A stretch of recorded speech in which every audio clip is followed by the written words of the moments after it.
نحمدہ ونصلی علی رسولہ الکریم اما بعد اعوذ باللہ من الشیطان الرجیم بسم اللہ الرحمن الرحیم قل اعوذ برب الناس ملک الناس الہ الناس من شر الوسواس الخناس الذي يوسوس في صدور الناس من الجنة والناس صدق اللہ العلی العظیم۔ عزیز بہنوں، السلام علیکم ورحمۃ اللہ وبرکاتہ۔ سورہ ناس مکے میں نازل ہوئی، 6 آیات ہیں۔ اس کا لفظی ترجمہ دیکھیں گے، پھر آیاتوں کا ترجمہ دیکھیں گے انشاءاللہ۔ قل کہہ دیجئے، اعوذ میں پناہ میں آتی ہوں، برب رب کی، ناس لوگ، ملک بادشاہ، ناس لوگ، الہی معبود، ناس لوگ، من سے، شر وسوسے ڈالنے والے، خناس چھپ کر حملہ کرنے والے، الذی جو، یوسوسو وسوسہ ڈالتا ہے، فی صدوری سینوں میں لوگوں کے،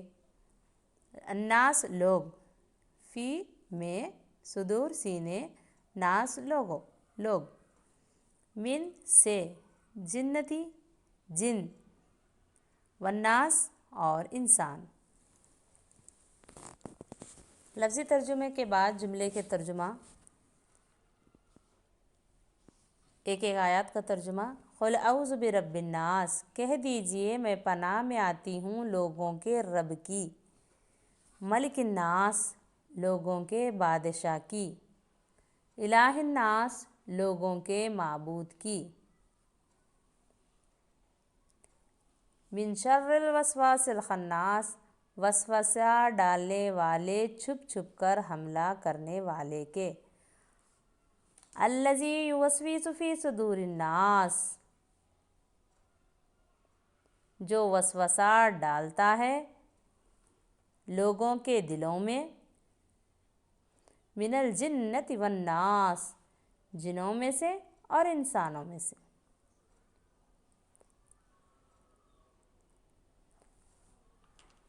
کہہ دیجئے میں پناہ میں آتا ہوں لوگوں کے رب کی، لوگوں کے بادشاہ کی، لوگوں کے معبود کی، وسوسہ ڈالنے والے، چھپ چھپ کر حملہ کرنے والے کے شر سے، جو وسوسہ ڈالتا ہے لوگوں کے دلوں میں، جنوں میں سے اور انسانوں میں سے۔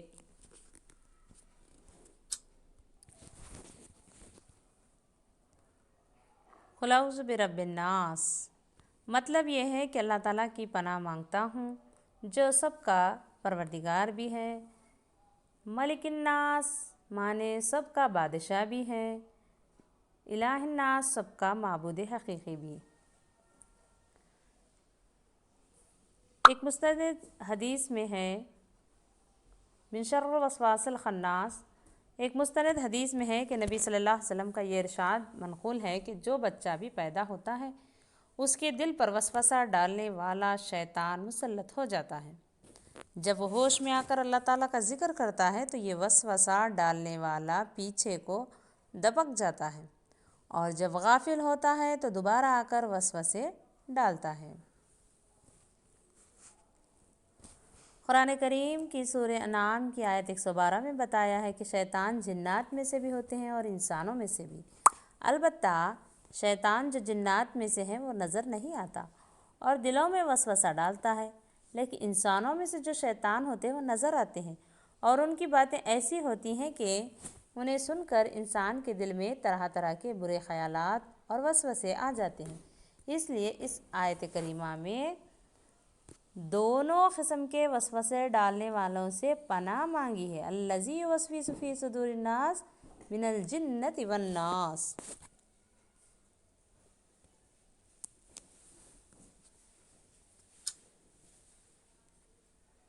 DND موڈ چ رکھنا، چپ چپ کے فون آ رہے ٹک ٹک۔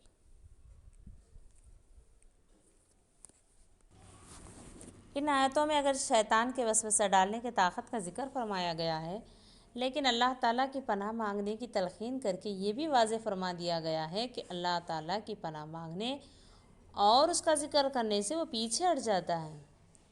سورہ نساء کی آیت 76 میں فرمایا گیا ہے کہ اس کی چالیں کمزور ہیں، اس میں اتنی طاقت نہیں ہے کہ وہ انسان کو گناہ پر مجبور کر سکے۔ سورہ ابراہیم کی آیت 22 میں خود اس کا اعتراف اللہ تعالیٰ نے نقل فرمایا ہے کہ یعنی شیطان کا، مجھے انسانوں پر کوئی اقتدار حاصل نہیں، یہ تو انسان کی ایک آزمائش ہے کہ وہ انسان کو بہکانے کی کوشش کرتا ہے، لیکن جو بندہ اس کے بہکاوے میں آنے سے انکار کر کے اللہ تعالیٰ کی پناہ مانگ لے تو اللہ تعالیٰ کی پناہ مانگ لے تو شیطان اس کا کچھ بھی نہیں بگاڑ سکتا۔ قرآن کریم کا آغاز سورہ فاتحہ سے ہوا تھا، جس میں اللہ تعالیٰ کی حمد و ثنا کے بعد اللہ تعالیٰ سے ہی سیدھے راستے کی ہدایت کی دعا کی گئی، اور اختتام سورہ ناس پر ہوا ہے جس میں شیطان کے شر سے پناہ مانگی گئی ہے، کیونکہ سیدھے راستے پر چلنے میں اس کے شر سے جو رکاوٹ پیدا ہو سکتی تھی اسے دور کرنے کا طریقہ بتا دیا گیا ہے۔ اللہ تعالیٰ ہم سب کو نفس اور شیطان دونوں کے شر سے اپنی پناہ میں رکھے، آمین ثم آمین۔ ایک اور حدیث میں جس میں آتا ہے کہ نبی صلی اللہ علیہ وسلم کو نماز میں بچھو ڈس گیا، نماز فراغت کے بعد آپ نے پانی اور نمک منگوا کر اس کے اوپر ملا اور ساتھ ساتھ قل یا ایھا الکافرون، قل ھو اللہ احد، قل اعوذ برب الناس پڑھتے رہے۔